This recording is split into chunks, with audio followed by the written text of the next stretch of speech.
सुप्रभात विद्यार्थियों, आपका स्वागत है आपके अपने चैनल एनबी क्लासेस बीकानेर पर। लंबे समय के बाद हम वापस अपने यूट्यूब चैनल से जुड़ रहे हैं आपसे।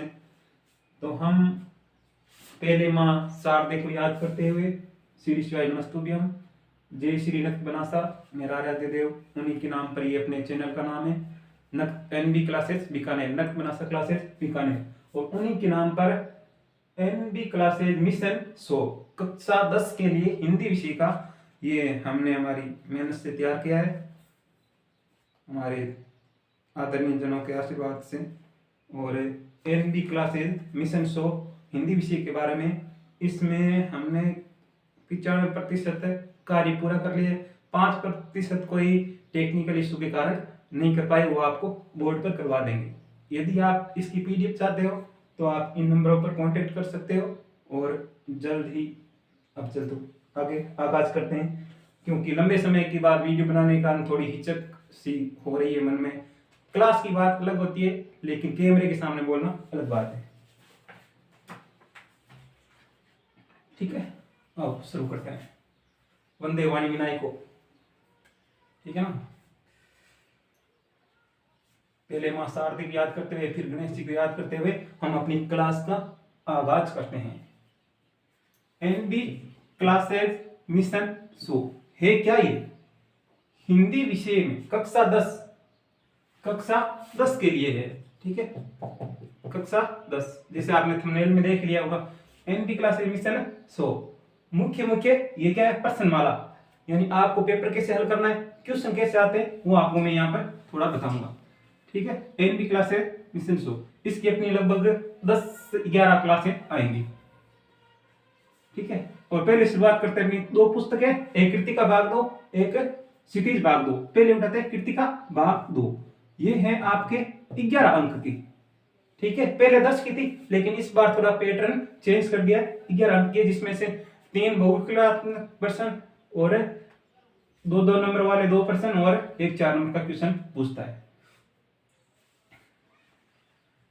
ठीक है, और पिछली बार हमने हिंदी की क्लास ली थी और भूगोल की भी ली थी, जिसमें भूगोल में आप अपने 56 नंबर में से 40 नंबर का मैटर अपनी क्लास से आया था। आप पेपर उठा के देख लो, मिला सकते हो। ठीक है, ये तो होगी भूगोल की बात। इस बार हिंदी में झंडे गाड़ेंगे। एनडी क्लासेज हो गया अपना ये। ठीक है, पहला अध्याय है कृतिका का, माता का अंचल। ये किस उपन्यास से लिया गया है? छोटे वाला क्वेश्चन पूछेगा कि माता का अंचल किस उपन्यास से लिया गया है? ये है देहाती दुनिया से, और इसके लेखक कौन है? शिव पूजन सहाय। ठीक है, पहला प्रश्न देखते हैं। भोलेनाथ अपने साथियों को देखकर सिसकना क्यों भूल जाता है? ठीक है, अब देखो, पहले तो ये सोचो कि सिसक क्यों रहा है, रो क्यों रहा है। ठीक है ना, क्योंकि बाल स्वभाव के कारण उसकी मैया जो उनके बालों में चोटी गूंथना वगैरह, उनके बालों में तेल डालना, वो उनको तैयार कर रही है। और ये बाल मनोवैज्ञानिक तथ्य के विरुद्ध या विपरीत रोने लगता है। जैसे ही भोलेनाथ अपने मित्रों को, साथियों को देखता है घर के बाहर, तो वो सिसकना भूल जाता है, क्योंकि उनको खेलने में उसकी अभिरुचि हो जाती है। अब आगे देखो, प्रश्न संख्या 2।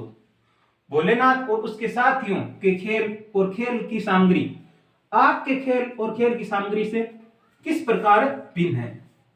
ठीक है, एक भोलेनाथ था, एक ग्रामीण परिवेश अंचल है, एक हमारे खेलों में और उनके खेलों में अंतर क्या है? क्योंकि भोलेनाथ के खेल सुलभता से उपलब्ध हो जाते थे। वो घर में घरौंदे बनाकर खेलना, ठीक है, बारात के खेल खेलना, जो आसानी से उपलब्ध हो जाते थे। और वर्तमान समय के खेल में आजकल के बच्चे जो टीवी वगैरह देखते हैं, इसमें भी आगे जो वर्तमान समय में जो मेले लगते हैं, उसमें भी अधिक खर्चा आता है। इनके खेलों में घर की वस्तुओं से निर्माण करके खेल लेते थे। वर्तमान समय में इसमें थोड़ा आर्थिक स्थिति, मतलब खर्च ज्यादा लगता है। ठीक है, आगे देखो, प्रश्न संख्या 3। यहां माता पिता का बच्चे के प्रति जो वात्सल्य व्यक्त हुआ है, उसे अपने शब्दों में लिखिए या बताइए। ठीक है ना, वात्सल्य क्या होता है आप सब जानते हो क्या? वात्सल्य होता है माता पिता का बच्चे के प्रति प्रेम। एक होता है दाम्पत्य, वो होता है पति पत्नी का प्रेम, ठीक है ना। आत्मकथ्य कविता है उसमें आएगा। लेकिन कुछ विद्यार्थी ऐसे हैं जो कि उसका क्रम बदल देते हैं, चेंज कर देते हैं, वात्सल्य दाम्पत्य कर देते हैं, तो उनका प्रश्न गलत हो जाता है, ठीक है। यहाँ माता पिता का बच्चे के प्रति वात्सल्य व्यक्त हुआ है। वो कैसे हुआ है? क्योंकि पिता उनको साथ में सुलाते हैं, नहलाते हैं और पूजा पाठ में सम्मिलित करते हैं। उसी प्रकार बच्चे माता भी अपने बच्चों का ख्याल रखती है, उन्हें खाना खिलाती है और अन्य क्रियाओं में साथ देती है, ठीक है। बच्चे माता पिता के प्रति अपने प्रेम को कैसे व्यक्त करते हैं, ठीक है। बच्चे ना जो अपने माता पिता के प्रति प्रेम यानी प्यार कैसे दिखाते हैं? प्यार दिखाते हैं कैसे? रोककर, उनको हंसकर, या फिर अपने दोस्तों की बातें बताकर, ठीक है, उनके साथ खेल कर, इस प्रकार। बाकी ये आपको प्रश्न संजीव पासबुक में क्रम से मिल जाएंगे। जो भी आर्थिक स्थिति ठीक नहीं हो, जो खरीद नहीं पाता हो, उनके लिए यहाँ से आप देख लो, और इसमें संजीव पासबुक में आप इसके उत्तर भी देख सकते हो। मेहतारी के हाथ से खाने पर बच्चों का पेट भरता है, ऐसा क्यों कहा गया? महतारी यानी माँ, चाहे पिता उनका कितना भी ख्याल रख ले, लेकिन जब तक माँ उनको खाना नहीं खिलाएगी या फिर पालन पोषण नहीं करेगी, क्योंकि माँ के अंदर वो कला होती है जो बच्चों को खाना खिलाते, यानी छोटा बच्चा होता है उनको खाना खिलाते हैं तो उनको उनकी बातों में उलझा देते हैं, या फिर ध्यान भटकाकर एक की रोटी की कोर तोड़ तोड़ कर खिलाते हैं, जिसमें वो बच्चे ध्यान मग्न होकर वो खाना खा लेते हैं और उनका ध्यान कहीं दूसरी जगह होता है, फिर भी उनका पेट भर जाता है, ठीक है। ग्रामीण अंचल में बच्चों के खेल कैसे होते हैं? आप बताओ। ग्रामीण गांव में टाबरा का खेल किस कैसा हुआ है? ध्यान है क्या थाने? इस पाठ के आधार पर बताना है, यानी घरौंदे बनाना, बारात का खेल खेलना, ये जो आसानी से उपलब्ध हो जाते हैं, जिसमें क्या है कोई आर्थिक खर्च नहीं आता हो, ठीक है।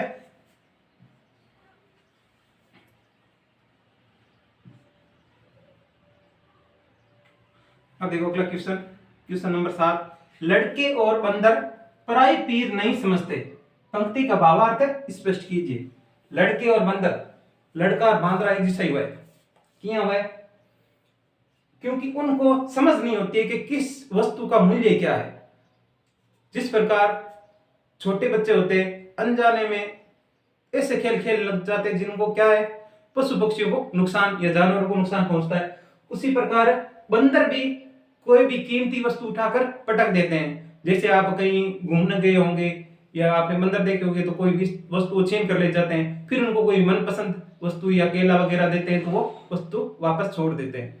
तो इसीलिए कहते हैं लड़के और बंदर पराई पीर नहीं समझते, पंक्ति का भावार्थ ये है जो मैंने आपको बता दिया। अगला क्वेश्चन, माता का अंचल पाठ में ग्रामीण परिवेश का चित्रण किया गया है। आप ग्रामीण जीवन और शहरी जीवन में क्या अंतर पाते हैं? और बताओ कि माता का अंचल पाठ है में गांव के परिवेश है यानी वहां के वातावरण के बारे में बताया गया है, और आप ग्रामीण जीवन और शहरी जीवन के गांव वाला लोग किसा किया रहे और शहर वाले लोग किया रहे, ठीक है। आप हमें मारवाड़ी में सीधी चेपा, यानी ग्रामीण जीवन में लोग आत्मीयता, सद्भाव, एक दूसरे के सहयोग, प्रेम से रहते, वहीं शहरी जीवन में इसका क्या है? अभाव, ठीक है। अगला देखो, ये आप थोड़ा सा देख लेना। भोलानाथ ने किस पुरानी घटना को याद करते हुए कहा था? क्या कहा था? वैसा घोड़मुंह आदमी हमने कभी नहीं देखा। भी घोड़े जैसे मुंडे हुए आदमी में तो आज तक देखियो कौन? किस घटना को कहा था? एक बार लेखक अपने साथियों के साथ ददरी के मेले में गए थे। वहां पर एक बारात जा रही थी, वहां पर एक बूढ़ा सा व्यक्ति घोड़े पर बैठा हुआ था। फिर उन्होंने कहा था, क्या कहा था कि रेरी रे रेरी ऐसे कुछ अलार मेरी कुछ ऐसा सा है, ठीक है, आप पढ़ना।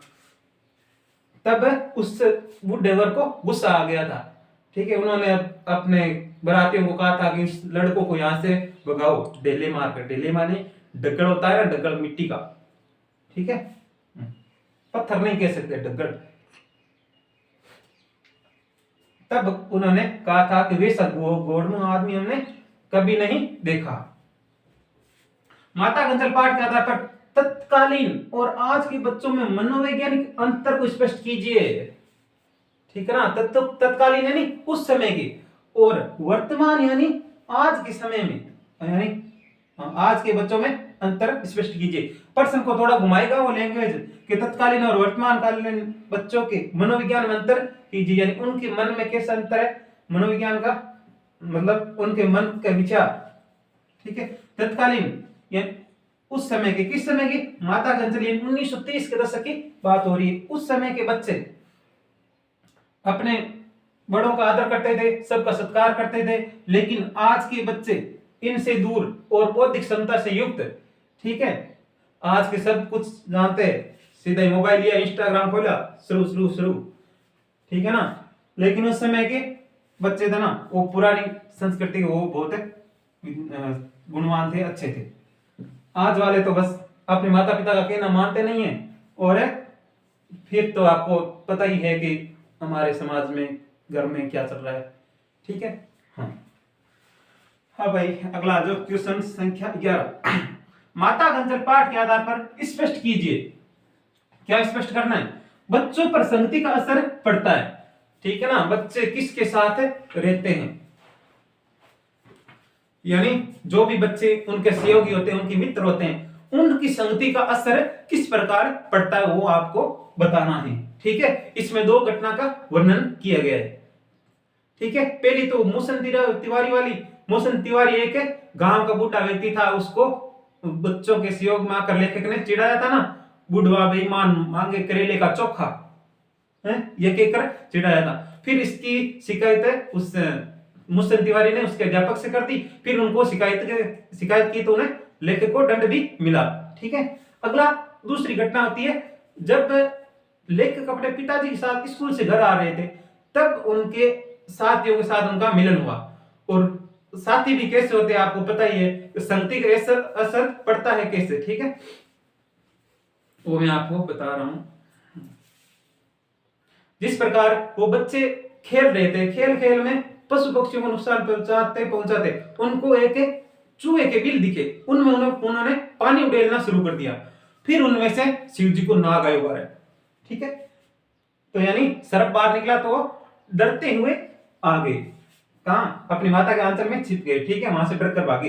यानी इस प्रकार बच्चों पर संगति का असर होता है। आपको भी अच्छी संगति का सहयोग मतलब साथ में रहना चाहिए, कुसंगति से दूर और अच्छी संगति के साथ में रहना चाहिए। ठीक है, ये हो गया अपने माता का अंचल पाठ का सारांश अपने शब्दों में लिखिए। यानी इससे पूरे पाठ में क्या दे रखा है वो आपको लिखना होता है। यानी लेखक के पिताजी उनको साथ में सुलाते हैं, उनका बचपन का नाम है तारकेश्वर था, किसका, लेखक का। ठीक है, मोहसन तिवारी वगैरह वो आप इसमें पढ़ लेना पूरा कंप्लीट। यानी उनके पिताजी रामनामा बही में 1000 बार राम नाम लिखते थे, 500 गोलियां पर राम नाम लिखकर, मतलब कागज पर लिखकर गोली बनाकर मछलियों को खिलाते थे। इस प्रकार ये इसका अंदर वितरण है। यदि आप 12 पेज की पीडीएफ है, यदि आप इसको प्राप्त करना चाहते हैं तो आप इस नंबर पर संपर्क कर सकते हैं। और एक पीडीएफ आपको कोई परिचय की दी जाएगी, जो आपको यदि आप लेने की इच्छुक हो तो इसका प्राइस मैं आपको बता देता हूं। ये वाली आप पर्सन वाली लेने चाहते हो, अलग से लेने चाहते हो तो 31 रुपए की है, और कई परिचय वाली आप लेने चाहते हो तो आपको 21 रुपए की अलग अलग। ठीक है, तो दोनों 52 रुपए की होगी, चलो 51 की मान लेते हैं। और यदि आप दोनों को कॉम्बो लेने चाहते हो तो आपको मिल जाएगा कवि प्लस प्रसन्न वाला, ये आपको मिल जाएगा 41 रुपए में, मात्र 41 रुपए में आपके लिए। ठीक है ना, क्योंकि मुझे कोई अमीर विद्यार्थियों के हित में ही किया गया प्रयास है, इसमें कोई मैं ज्यादा अमीर नहीं हो जाऊंगा, नहीं आप ज्यादा गरीब हो जाओगे। यदि आप आवश्यकता लगती है तो ही लो, और नहीं तो आपने निःशुल्क अपने YouTube चैनल पर ये क्लासेस चल रही है,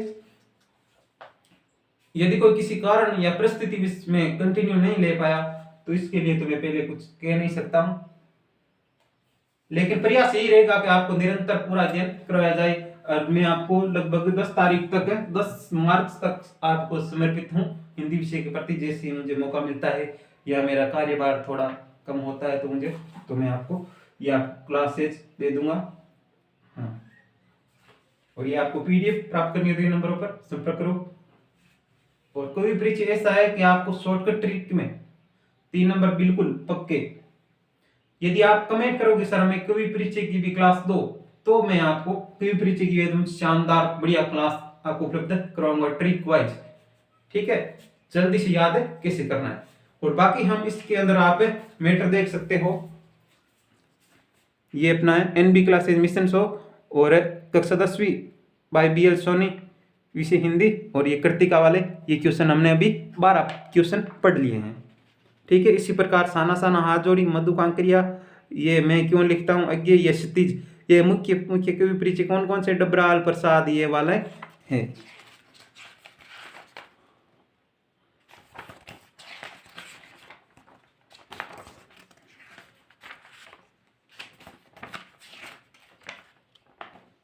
ठीक है, ये व्याकरण वाला मैटर आ गया। ये हमने थोड़ा सा बाकी रह गया था, लास्ट में कोई टेक्निकल प्रॉब्लम हो गई थी, पीडीएफ नहीं बन रही थी तो। और ये है अपने चैनल का नाम एनबी क्लासेज बीकानेर, नक्त बनासा क्लासेज बीकानेर। ठीक है, जय हिंद जय भारत। आपकी आज की क्लास का यहीं समाप्त करते हैं, मिलते हैं नई वीडियो में नई क्लास में। जय हिंद जय भारत। एक ये अपने थोड़ा सा बाकी रह गया, मैं बता देता हूँ मोस्ट क्वेश्चन कौन से। ये तो सारे मोस्ट ही है, लेकिन इनमें भी मोस्ट यानी पेपर में छप सकता है, इनमें से भी छपेंगे, छप भी सकते हैं। ठीक है, और मोस्ट जो आपको महत्वपूर्ण है, जो आपको ये तो आपको याद होनी चाहिए, कंठस्थ होने चाहिए। ठीक है, इनमें भी मोस्ट कौन से हैं जो आपको 12% करवाए ना, मैं इनमें भी मोस्ट कौन से हैं वो आपको इंपोर्टेंट आपको बता देता हूँ। ठीक है, भोलेनाथ और उसके साथियों के साथियों के खेल और खेलने की सामग्री में और आपके खेल और खेल की सामग्री में क्या अंतर है, वेरी वेरी मोस्ट है। ठीक है, और अगला यहाँ माता पिता का बच्चे के प्रति वात्सल्य व्यक्त हुआ है, अपने शब्दों में लिखिए, मोस्ट है, इंपोर्टेंट है। आगे कौन सा रह गया, माता का अंचल पाठ में ग्रामीण परिवेश का चित्रण हुआ, ग्रामीण और शहरी जीवन में अंतर, ये छप सकता है पेपर में, ध्यान रखना। और माता गंजल पाठ के आधार पर तत्कालीन और आज की बच्चों के मनोवैज्ञानिक अंतर, ये छपेगा आपको पेपर में, इंपॉर्टेंट है। अगला माता गंजल पाठ के आधार पर स्पष्ट कीजिए कि बच्चों पर संगति का असर पड़ता है, कैसे, ये भी मोस्ट है। यानी 1 2 3 4 5 इनको तो आप कंठस्थ कर लो, बाकी आपको पढ़ने तो ये सारे ही है। ठीक है, ओके।